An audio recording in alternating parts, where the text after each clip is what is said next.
So what's the solution to the rioting and violence we see around the country? Let's talk about it on today's Hot Zone. Is the Hot Zone. Engaging with the news in a whole new way, international war correspondent Chuck Holton brings insight into areas of crisis and lets you help those affected.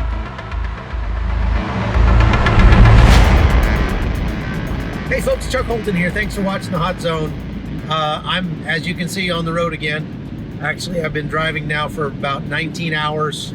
I left Reno, Nevada yesterday, drove 9 hours till about midnight, slept for like an hour and a half, and now I've been driving for more than 12 hours already today.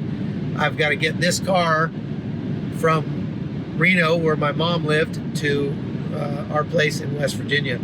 And so that's the longest single road trip I've ever taken alone. I think it's definitely up there, 36 hours plus.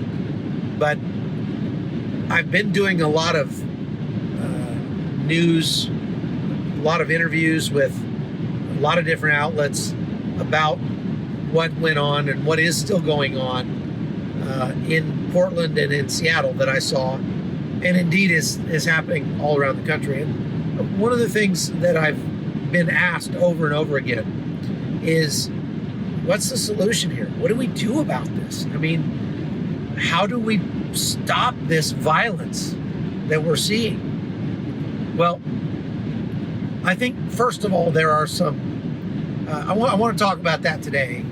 And I think first of all, there are some real obstacles to this, to finding a solution. And so let's talk about the obstacles first.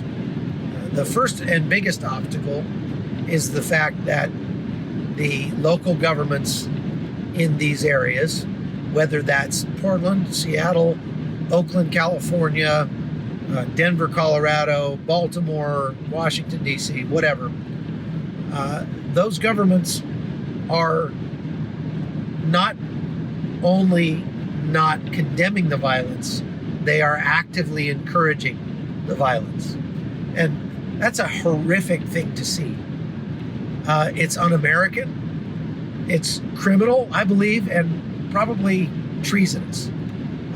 What we're seeing from mayors like the mayor of Seattle, Ted Wheeler, the mayor of Portland, actively encouraging this kind of mayhem in their cities. And they're doing it for purely political reasons. This is not about George Floyd. This is not about Black Lives Matter. This is not about racial justice. It is about Orange Man bad. Voting Donald Trump out of office. That's what this is all about. And to prove my point, you just wait until after the election. This will all go away. That's assuming that the Democrats win the election. Now, if the Democrats don't win the election, there's a good chance we'll see more and more of this across the country, maybe even worse. But when you have local governments that are literally encouraging this, condoning it, pretending it doesn't happen, when you have Democrats in the national government saying that the violence is a myth, what violence? There's no violence. That is a huge hindrance to solving the problem. You've probably always heard, like I have, the first step to solving a problem is admitting that there is a problem. And right now, half the country is not admitting that there's a problem. The media is complicit in this. If you look at CNN's website, if you look at MSNBC, the only reporting you will see on this is reporting that is skewed to say that Donald Trump is sending stormtroopers into these cities to kidnap people for no reason and gas moms and for no reason and use violence against peaceful protesters. None of that is true. All of that is a perversion of the truth. And I saw it with my own eyes. I've been reporting on it for literally more than a week now. So, what is the solution then? Well, let's look at the options that the government has. The Trump administration can send more agents into these cities, which is necessary, is justified, but yes, probably will exacerbate the violence, because it just makes the left scream that much louder about fascism and tyranny and, secret police, all that sort of thing. So that's not, I think what you'll see here is that there are no real good options for solving this problem. So sending in more agents, not such a good idea at this point. The second option would be to just pull out of these cities and leave them to their own devices. The problem with that solution is that the federal government is constitutionally required, has a duty to protect federal property, and to abdicate that is a real, the first duty of the government is to protect its citizens. And it's hard to make a case that you're protecting the citizens of America by defunding their local police departments or allowing them to be defunded and pulling out any other law enforcement that could be sent to help out in those cities. So that's not a real good option there either. So the third option would be to really crack down on these protesters. And that is, constitutionally, I'm not talking about whether or not there's a legal capital for this, but or the political capital for this, or the will to do this. I'm just saying that based on the text of the Riot Act, if you go read that on Wikipedia, that when there's a riot, if the government declares it to be a riot, they have to give the rioters a certain amount of time to disperse, and if they do not disperse, they are actually legally justified in using lethal force against protesters. Now, can you imagine the blowback if the government were to do that? It's just not feasible. They're not going to do that. They're not going to use lethal force on that. Especially when you talk about maybe like sending in the National Guard.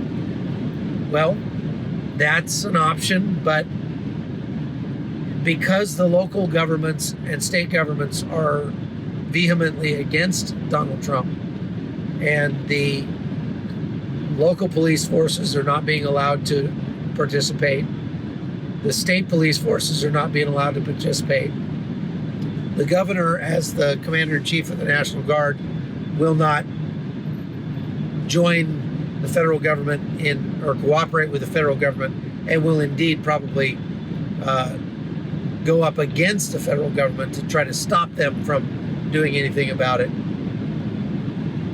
It's going to be legally difficult for the Trump administration to use the National Guard to go in there and put down these riots. And again, if the National Guard is operating under the same rules of engagement, and likely they would be, as the federal troops that are already there, not troops, federal agents that are already there, then it's just more of the same. The federal agents that are there are operating under very strict guidelines right now, and those guidelines essentially are guidelines that the protesters or rioters can easily overcome. So if they're only allowed to use pepper balls and pepper spray and tear gas, for example, well, the rioters, they're all wearing gas masks, they're all wearing body armor, and they've got umbrellas that will stop pepper balls. So they can do this indefinitely. They are not affected by the crowd control mechanisms that are being utilized at this point in these riots. So you bring a bunch of National Guard troops in there and give them the same CS, pepper balls, etc. Again, they can't use lethal force. It's not really going to make that much of a difference. So that brings me to what I would do if I was president right now.